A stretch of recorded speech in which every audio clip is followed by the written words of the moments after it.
Halo semua, hari ini kami di sini akan membahas tentang menghindari akhlak mazmumah dan membiasakan akhlak mahmudah. Akhlak mazmumah memiliki arti sifat yang buruk, sedangkan akhlak mahmudah memiliki arti sifat baik. Selanjutnya, mari kita simak bersama-sama. Menghindarkan diri dari sifat temperamental atau godab. Definisi sifat temperamental atau godab. Temperamental atau sifat mudah marah dalam bahasa Arab berasal dari kata godab, dari kata dasar godibayak dibu godoban. Menurut istilah, godab berarti sifat seseorang yang mudah marah karena tidak senang dengan perlakuan atau perbuatan orang lain. Penyebab sifat temperamental atau godab. Marah adalah situasi yang normal dan manusiawi karena ia merupakan sifat yang melekat pada tabiat seseorang. Penyebab kemarahan terdiri dari dua faktor, yaitu yang pertama faktor fisik atau jasmania. Contohnya, kelelahan yang berlebihan dan kekurangan zat-zat tertentu dalam tubuh.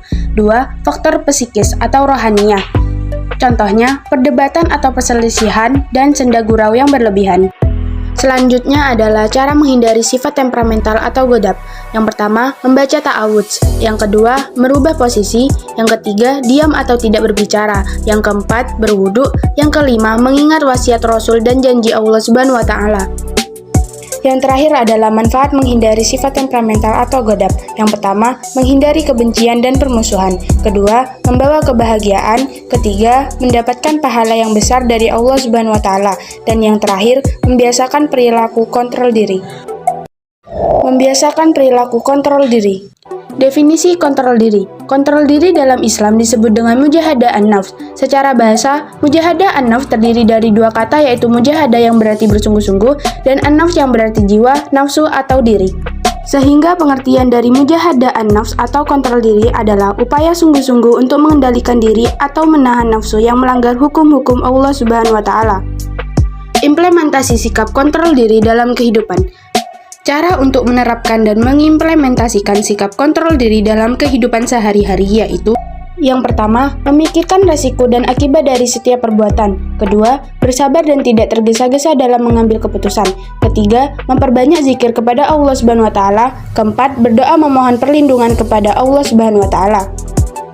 Pentingnya sikap kontrol diri dalam kehidupan. Berikut adalah contohnya.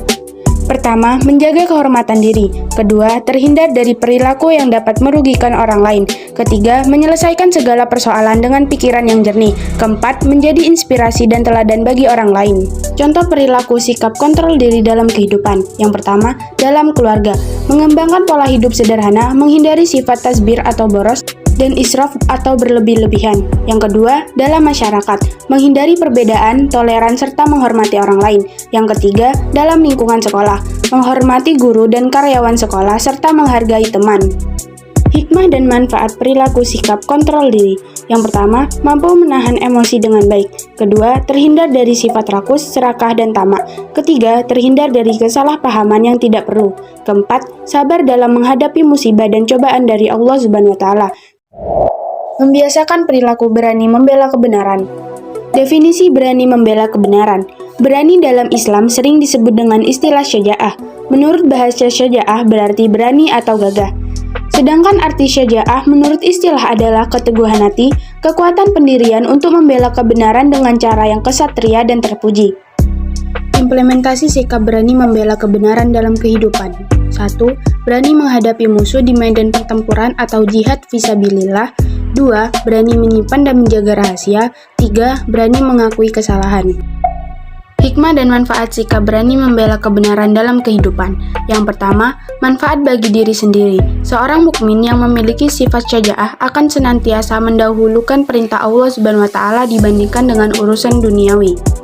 Yang kedua, manfaat bagi keluarga. Keluarga yang membiasakan perilaku syaja'ah, mereka tidak akan takut kekurangan materi duniawi, karena segala sesuatu dianggap sebagai sebuah kenikmatan sementara yang bisa mengurangi kadar keberanian dalam mendahulukan perintah Allah Subhanahu wa Ta'ala. 3. Manfaat bagi agama, negara, dan bangsa. Seandainya seluruh rakyat Indonesia, terutama masyarakat muslim, memiliki sifat syaja'ah, maka negara kita akan menjadi negara yang kuat, maju, dan terhindar dari tindakan-tindakan yang melanggar hukum dan norma agama. Sekian penjelasan dari kami, kurang lebihnya mohon maaf. Sampai jumpa lagi!